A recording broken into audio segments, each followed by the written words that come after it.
I've been having a little scroll through Copart. I found a car that I've absolutely fallen in love with, something I've wanted since I was a child. I know Alex will absolutely love it as well, so I'm going to try and bid on it, but I thought I'd document this just in case it was a successful bid. But if it's successful, I think it could be the start of a good little journey. New bidder. This is a hot lot. Bonus time. Sold.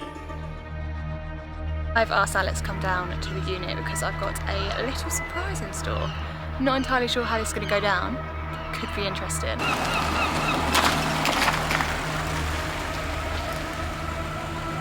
What are you doing? Got a little surprise for you. Oh, you haven't. Do you like it? Do you like it? Yeah. What have you done? Do you know how expensive these parts are? You'll be alright with it.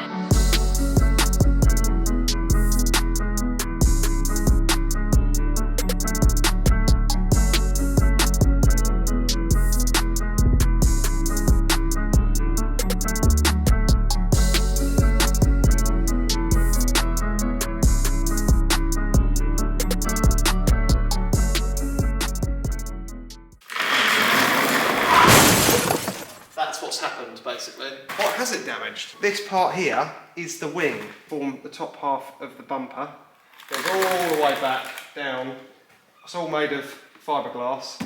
There's supposed to be an airbox in here, so you can see the airflow meter here. There's supposed to be a big airbox in there. There's one each side. That isn't even in there. Hello! Headlamp, obviously.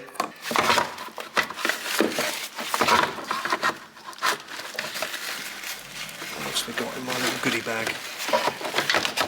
This obviously does something. This must do something, but I'm not quite sure what it does yet.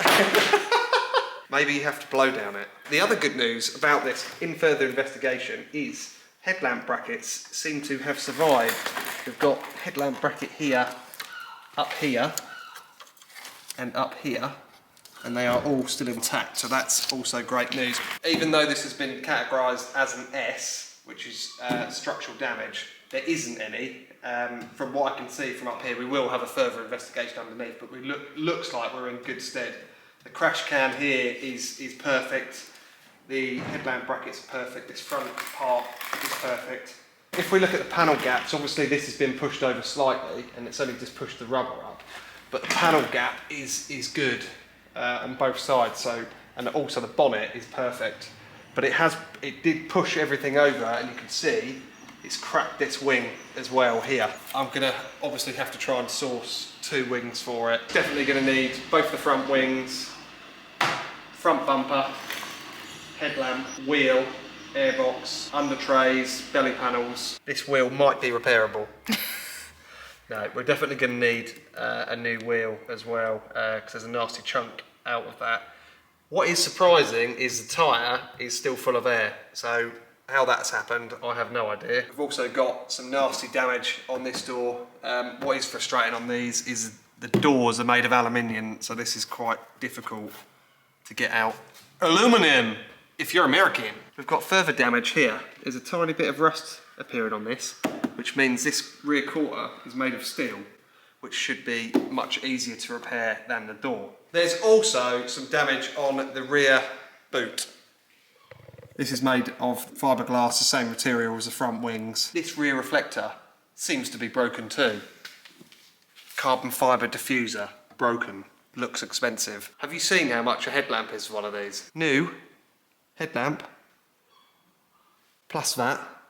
Fortunately, this headlamp is all right, so I'm going to wrap it in cotton wool and really look after that one. The grille has survived, so I just looked this up as well. Second hand, 2,250 quid. Just for a piece of metal. At least it's got a Ford Transit key. It looks like we now own an Aston Martin Vantage. First thing I better do is see if it starts and runs.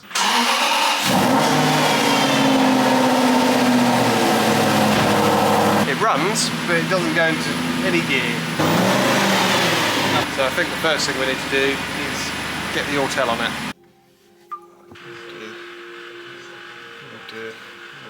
In the gearbox. Wrong gear engagement. Unattended gear disengagement. Clutch overheating, low battery. This is the pump protection mode. Hopefully it's that. See that? Low battery voltage. The battery was flat on it. The other thing we've noticed is the convertible roof isn't working. Hopefully it's all voltage related. Moment of truth.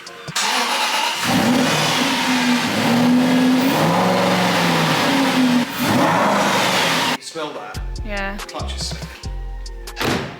Oh, it smells like hell. Oh, it's got 2 ABD ports. Yeah, you just plugged it with the other one, haven't you? Well, I want to check these anyway. Yeah, so. Well, I'm just going to clear them all out, is what I'm going to do. No matter what I put the vehicle in, drive or reverse, I just couldn't get it to move. And me revving up the engine just made the clutch slip. There might be a setup for that clutch in special functions, and I'm just going to try it. So here, using our diagnostic equipment, we're now telling the car to relearn all the parameters of the gearbox. And we're going to keep our fingers crossed that this fixes our issue. Because the engine's in the front on these. It's got a huge transmission tunnel and the gearbox is at the back wheels. Oh, really? Yeah. So what do you think of the car, Alex? Oh, absolute gem. Absolute gem. It's only done 60,000 and it's been driven through a hedge.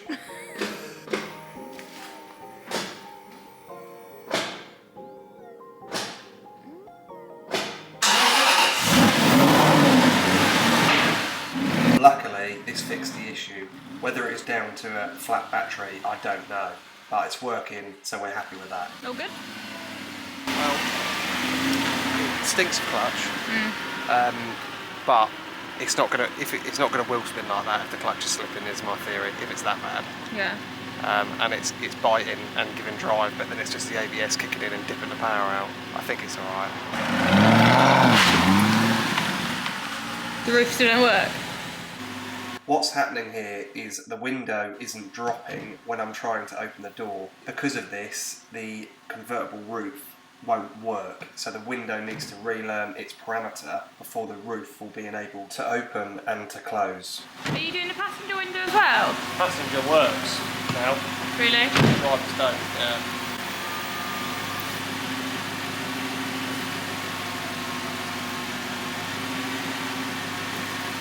On here it's saying you've got to hold it down for 5 seconds. But no door codes come up, did it? No, but it's like that window isn't burning properly for some reason. I wonder, like, disconnecting the battery and plugging it back in. So that's what people said when you replace the change the battery, so maybe just try and disconnect it. Because obviously I'm a mechanic, so I know what I'm talking about. There is the battery behind the driver's seat. Alex, can you please pull your trousers up? The old turn it off and on again. Fingers crossed. Oh jeez. On the scanner. As you can see, it's not allowing us to do it, but we're going to look into this more in the next video.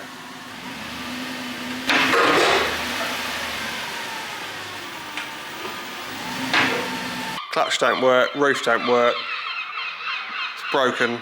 Good looking car though, isn't it? Yeah, nice to look at. Well, let's just put it in the garden, we could use it as a planter. I don't like Aston Martins. Sound check. That's going to require some further investigation, I think. Got a toothpick, found that in there. More problems. Just love problems. Good idea buying this, wasn't it? Send it back. It's now time to get the Aston all cleaned up, and the first thing I wanted to do was clean the fabric on the convertible roof, as it was pretty green and mouldy.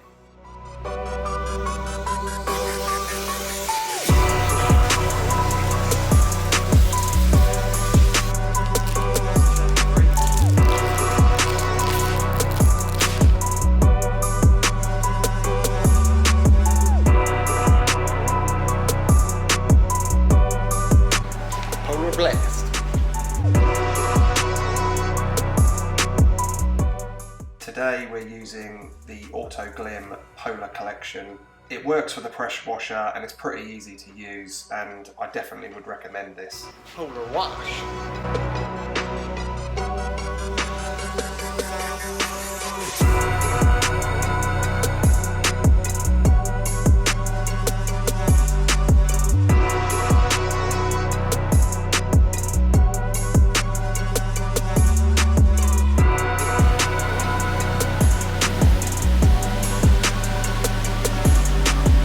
quick 3-stage wash, and wow, what a difference it's made.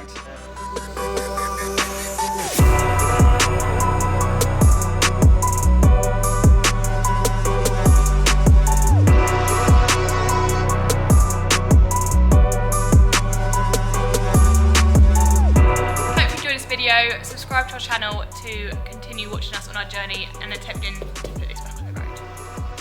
Hopefully.